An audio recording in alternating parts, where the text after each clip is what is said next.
أكبر الله أكبر الله أكبر الله أكبر أشهد أن لا إله إلا الله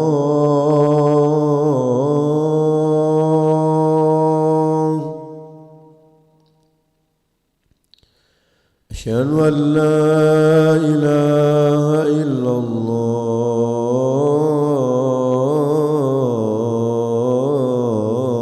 الله أشهد أن محمدا رسول الله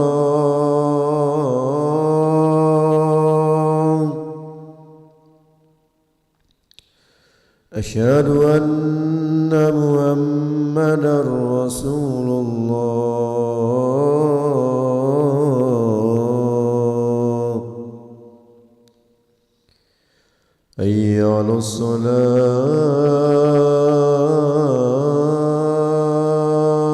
الصلاة حي على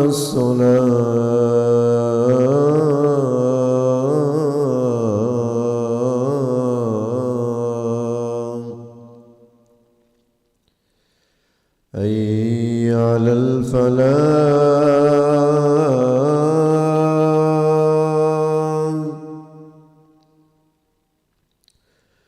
حي على الفلاح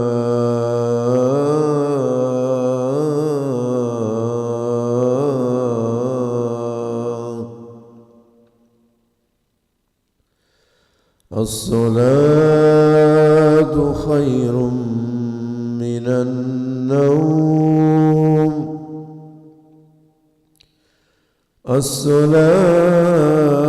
الصلاة خير من النوم الله أكبر الله أكبر لا إله إلا الله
الله أكبر الله أكبر أشهد أن لا إله إلا الله أشهد أن محمدا رسول الله حي على الصلاة حي على الفلاح قد قامت الصلاة قد قامت الصلاة الله أكبر لا إله إلا الله.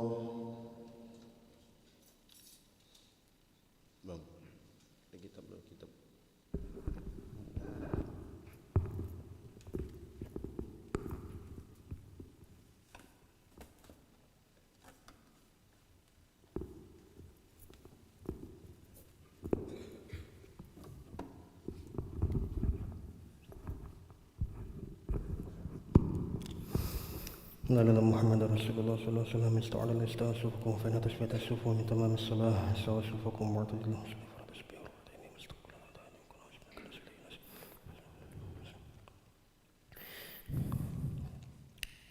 الله أكبر.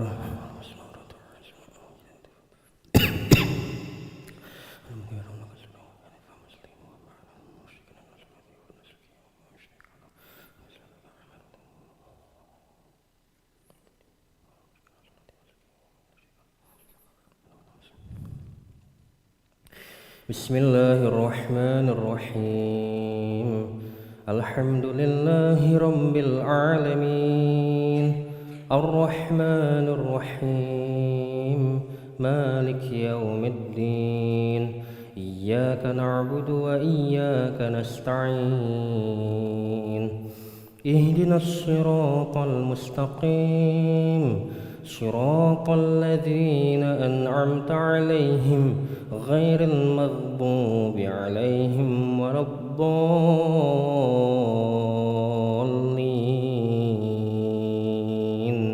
آمين.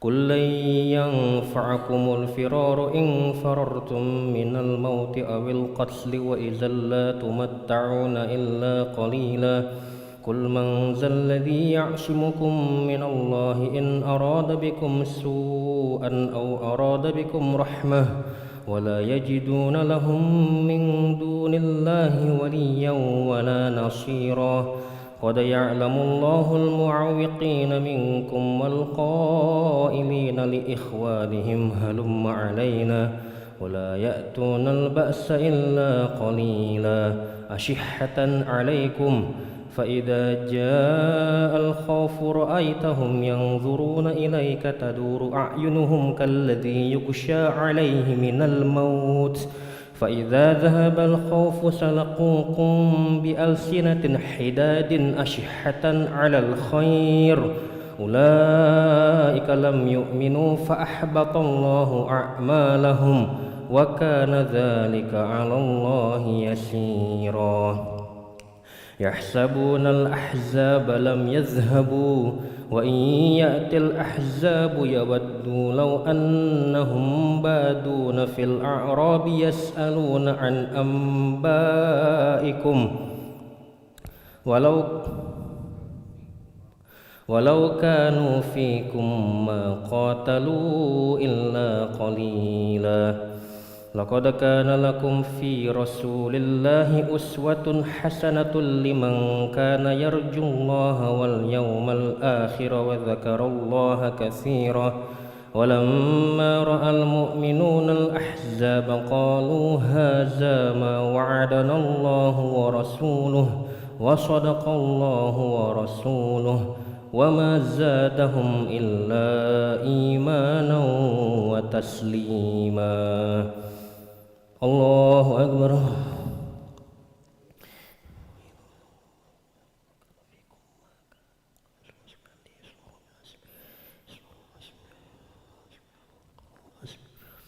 سمع الله لمن حمده.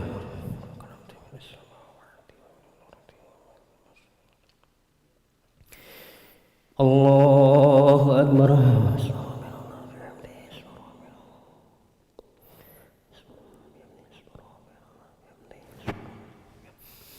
الله أكبر.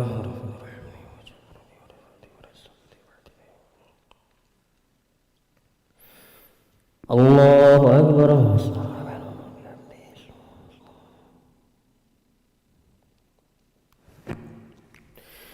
الله أكبر.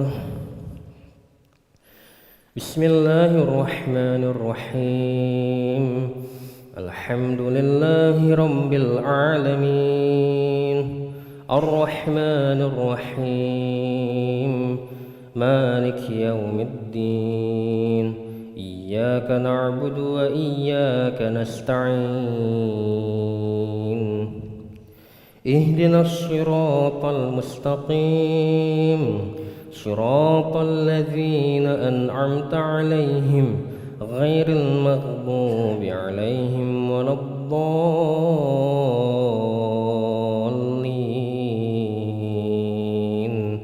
آمين.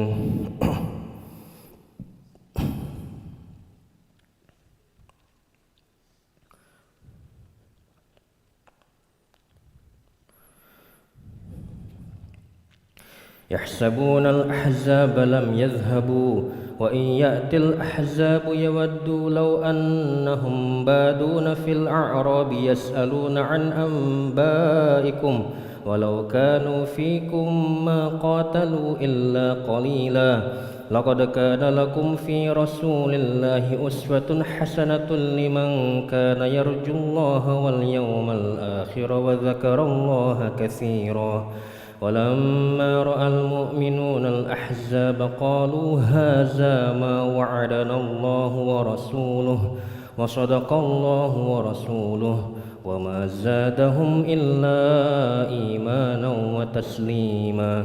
من المؤمنين رجال صدقوا ما عاهدوا الله عليه فمنهم من قضى نحبه ومنهم من ينتظر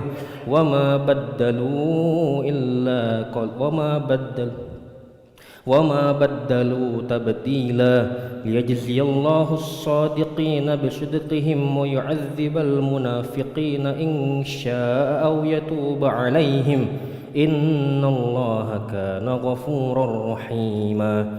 ورد الله الذين كفروا بغيظهم لم ينالوا خيرا وكفى الله المؤمنين القتال وكان الله قويا عزيزا. وأنزل الذين ظاهروهم من أهل الكتاب من صياصيهم وقذف في قلوبهم الرعب فريقا تقتلون وتأسرون فريقا.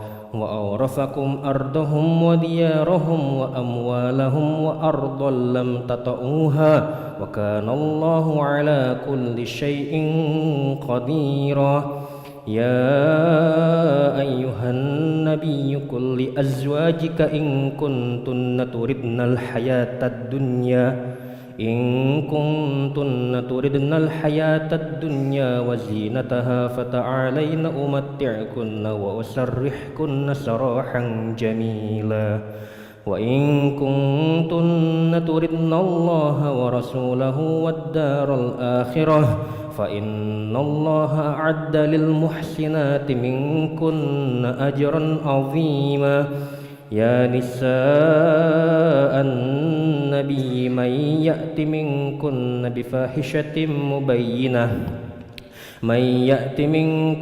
بفاحشة مبينة يضاعف لها العذاب ضعفين وكان ذلك على الله يسيرا. الله أكبر.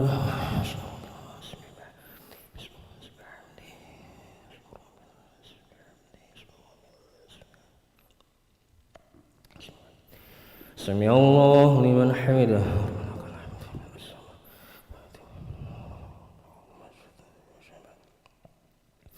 اللهم اهدنا فيمن هديت وعافنا فيمن عافيت وتولنا فيمن توليت وبارك لنا فيما أعطيت وقنا برحمتك شر ما قضيت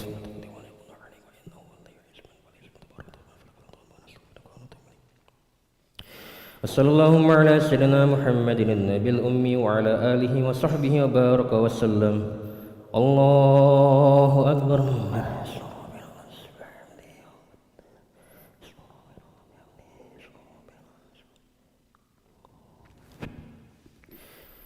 الله أكبر.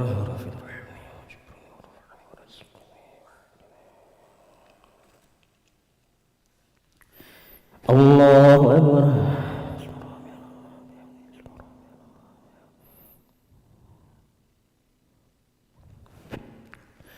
الله أكبر.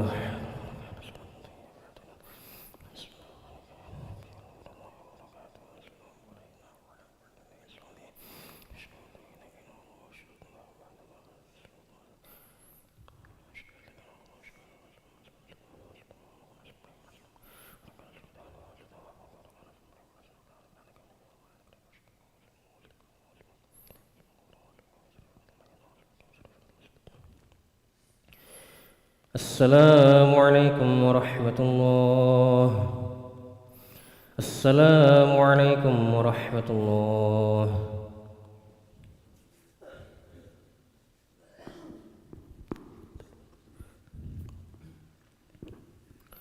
استغفر الله العظيم الذي لا إله إلا هو الحي القيوم وأتوب إليه. استغفر الله العظيم الذي لا إله إلا هو الحي القيوم وأتوب إليه. استغفر الله العظيم الذي لا إله إلا هو الحي القيوم وأتوب إليه. لا إله إلا الله وحده لا شريك له، له الملك وله الحمد ويميت وهو على كل شيء قدير. لا إله إلا الله وحده لا شريك له، له الملك وله الحمد ويميت وهو على كل شيء قدير. لا إله إلا الله وحده لا شريك له، له الملك وله الحمد ويميت وهو على كل شيء قدير. لا إله إلا الله وحده لا شريك له، له الملك وله الحمد ويميت وهو على كل شيء قدير. لا إله إلا الله وحده لا شريك له، له الملك وله الحمد ويميت وهو على كل شيء قدير. لا إله إلا الله وحده لا شريك له، له الملك وله الحمد ويميت وهو على كل شيء قدير. لا إله إلا الله وحده لا شريك له، له الملك وله الحمد ويميت وهو على كل شيء قدير. لا إله إلا الله وحده لا شريك له، له الملك وله الحمد ويميت وهو على كل شيء قدير. لا إله إلا الله وحده لا شريك له، له الملك وله الحمد ويميت وهو على كل شيء قدير. لا إله إلا الله وحده لا شريك له، له الملك وله الحمد ويميت وهو على كل شيء قدير. اللهم أجرنا من النار، اللهم أجرنا من النار، اللهم أجرنا من النار، اللهم أجرنا من النار، اللهم أجرنا من النار، اللهم أجرنا من النار، اللهم أجرنا من النار السالمين. اللهم أنت السلام ومنك السلام وإليك يعود السلام. حينا ربنا بالسلام وأدخلنا الجنة دار السلام. تبارك ربنا وتعالى يا ذا الجلال والإكرام. أعوذ بالله من الشيطان الرجيم. بسم الله الرحمن الرحيم. الحمد لله رب العالمين الرحمن الرحيم مالك يوم الدين. إياك نعبد وإياك نستعين. اهدنا الصراط المستقيم، صراط الذين أنعمت عليهم غير المغضوب عليهم ولا الضالين. آمين. وإلهكم إله واحد لا إله إلا هو الرحمن الرحيم. الله لا إله إلا هو الحي القيوم لا تأخذه سنة ولا نوم، له ما في السماوات وما في الأرض. من ذا الذي يشفع عنده إلا بإذنه، يعلم ما بين أيديهم وما خلفهم، ولا يحيطون بشيء من علمه إلا بما شاء. وسع كرسي السماوات والأرض ولا يؤوده حفظهما وهو العلي العظيم. إلهي ربنا، إلهي يا ربي ربنا يا معبود سبحان الله.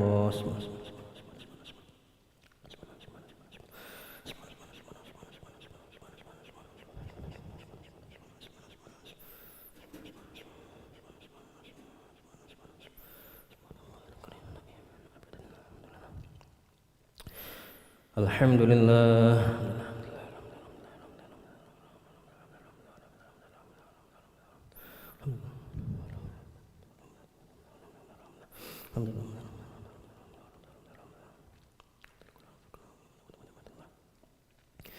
الله أكبر.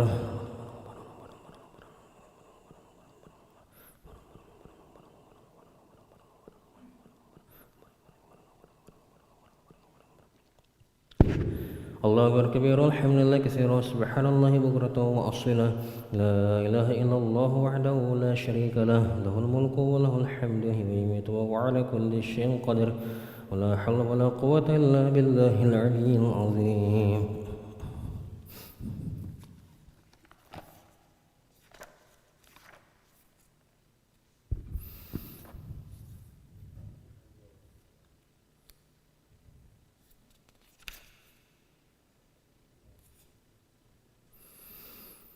Bismillahirrahmanirrahim. Assalamualaikum warahmatullahi wabarakatuh.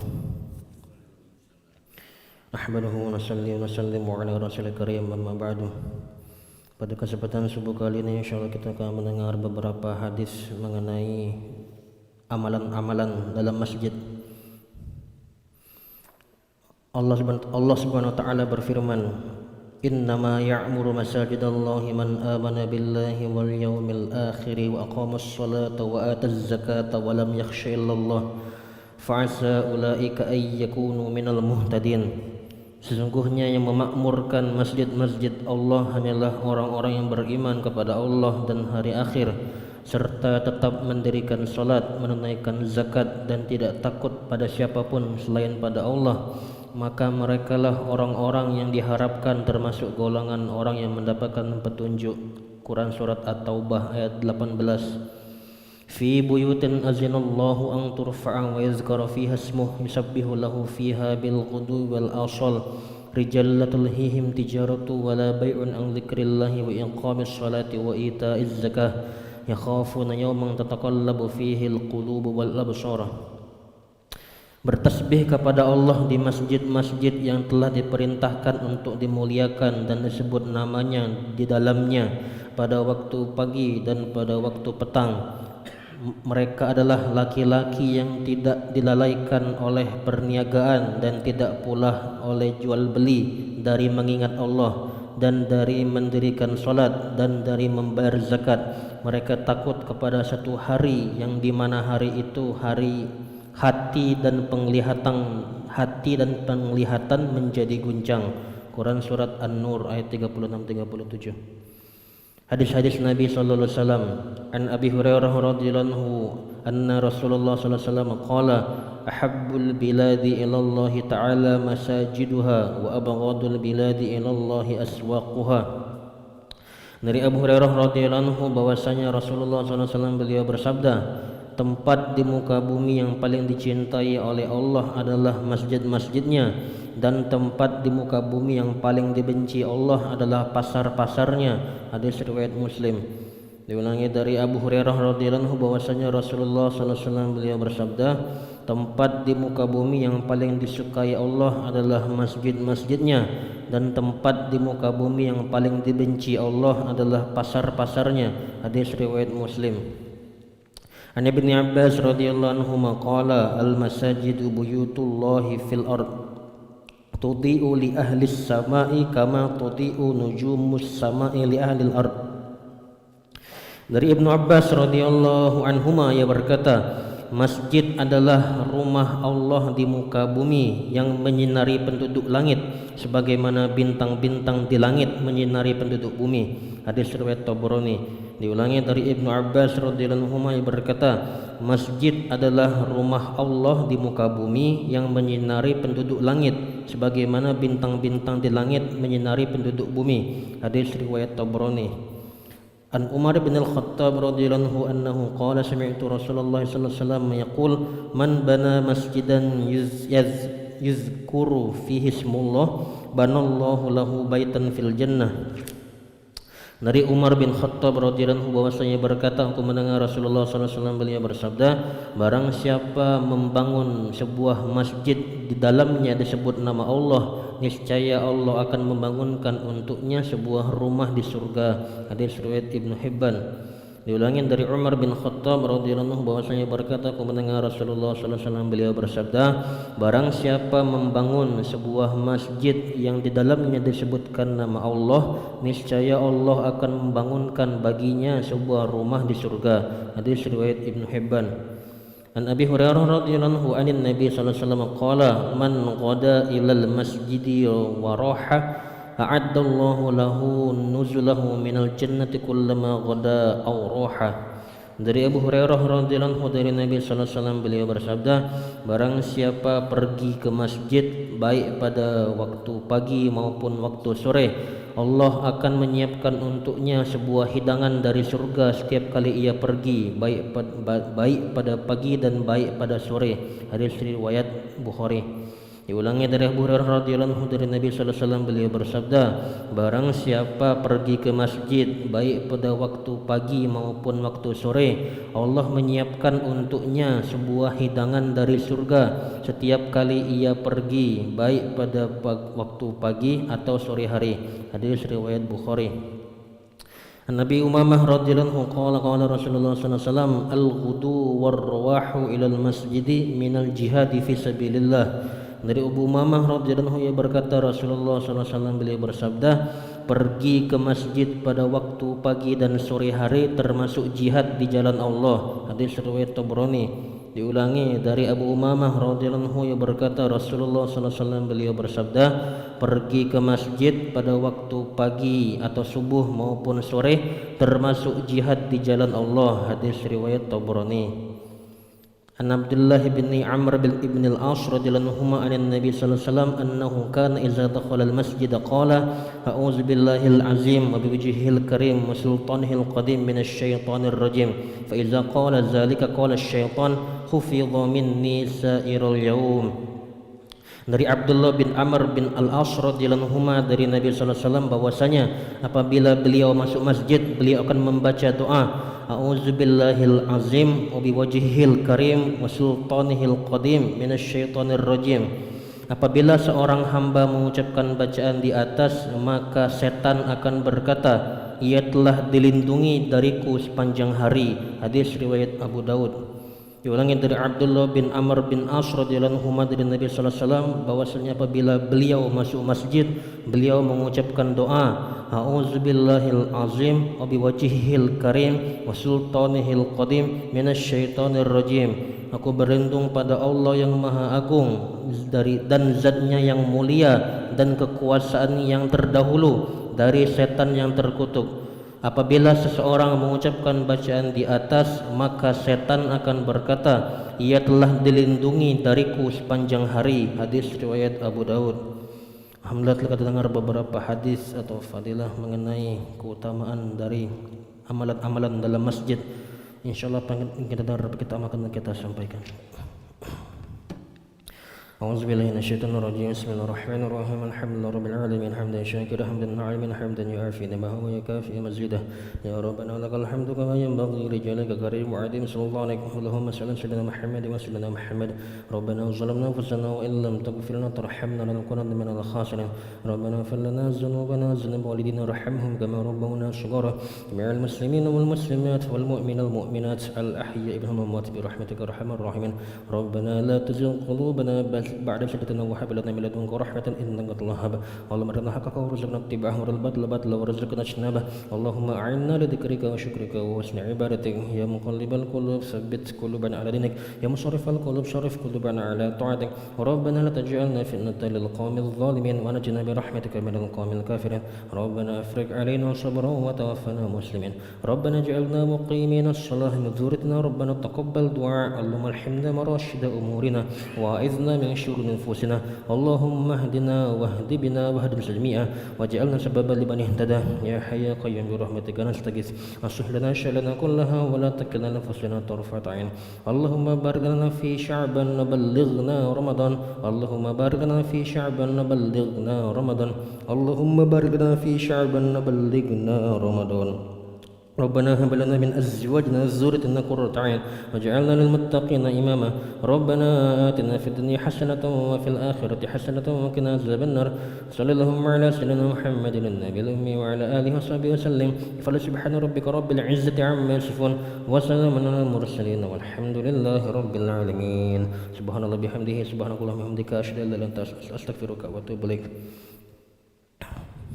صلى الله على محمد صلى الله عليه وسلم صلى الله على محمد صلى الله عليه وسلم صلى الله على محمد صلى الله عليه وسلم صلى الله على محمد صلى الله عليه وسلم صلى الله على محمد صلى الله عليه وسلم صلى الله على محمد صلى الله عليه وسلم صلى الله على محمد صلى الله عليه وسلم صلى الله على محمد يا ربي صل وسلم اللهم صل وسلم